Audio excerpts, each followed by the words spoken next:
আসসালামু আলাইকুম। আজ একটা নতুন রেসিপি নিয়ে এসেছি, পাটিসাপটা পিঠা। তো দেখো, এখানে আমি পাটিসাপটা পিঠা বানানোর জন্য একটা নারকেল নিয়েছি, নারকেলটা কুড়েছি। এবারে আমি একটা পুরটা বানাবো, তার জন্য একটু গুড় দিয়েছি, তাতে দুটো এলাইচি, একটা তেজপাতা। এবার একে সিদ্ধ করে নেব। অল্প পানি দেব, গ্যাসটা স্লো করে ঢাকন দিয়ে এখন একে সিদ্ধ করতে হবে। একবার করে নেড়ে দিতে হবে, না হলে তলাটা জ্বলে যাবে,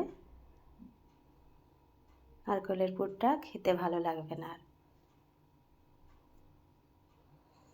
আরও একবার নেড়ে দেবো।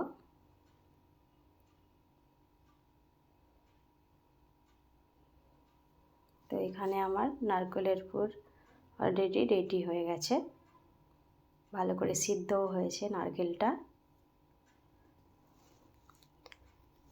তো এবারে আমি এটাকে নামিয়ে নেব। এবারে একটা ব্যাটার বানিয়ে নেব। এতে আমি 2 বাটি চালের গুঁড়ো দিয়েছি, 1 বাটি ময়দা দেব, স্বাদ মতো লবণ দেব, স্বাদ মতো চিনিও দেব।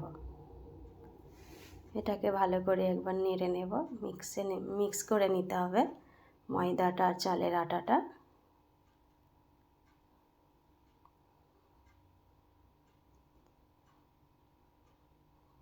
এখানে আমি দুধ দেব, এটা আমার 500 গ্রাম দুধ আছে। অল্প অল্প করে দুধ দেব, এতে আমি পানিও দেব। দুধ আর পানি একসাথে দিয়ে ব্যাটারটা একটু পাতলা করে বানিয়ে নেব।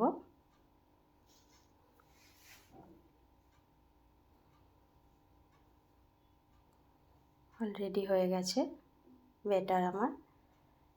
এটাকে আমি এখন 1 ঘন্টা রেস্টে রেখে দেব।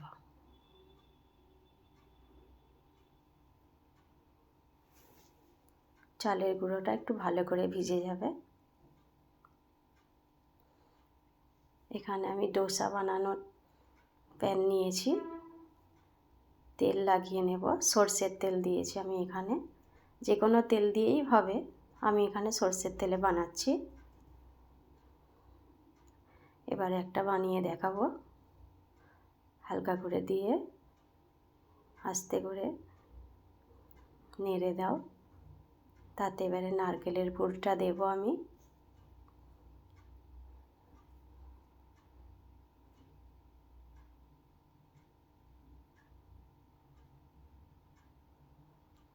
আস্তে করে তুলতে হবে, আস্তে আস্তে ধরে পাটিসাপটা বানাতে হবে। চলো, একটা বানিয়ে দেখিয়ে দিলাম, আরও একটা বানিয়ে দেখাবো। এদিকে ওদিকে আমি একটু তেল লাগিয়ে দেব।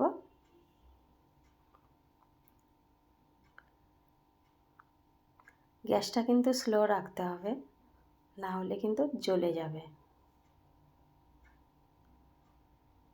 উপর থেকে ময়দা চালের আটা ওটা ভালোভাবে হবে না, কাঁচা থেকে যাবে। আরও একটা বানিয়ে দেখাবো।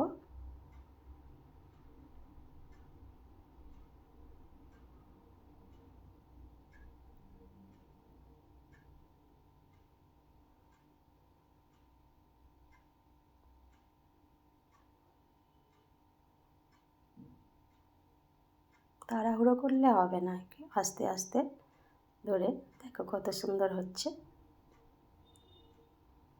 গ্যাসটাও স্লো রাখতে হবে। চলো, আর একটা হয়ে গেল।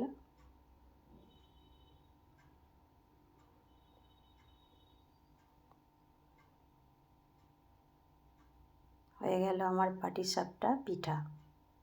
তোমরাও ট্রাই করে দেখবে। রেসিপিতে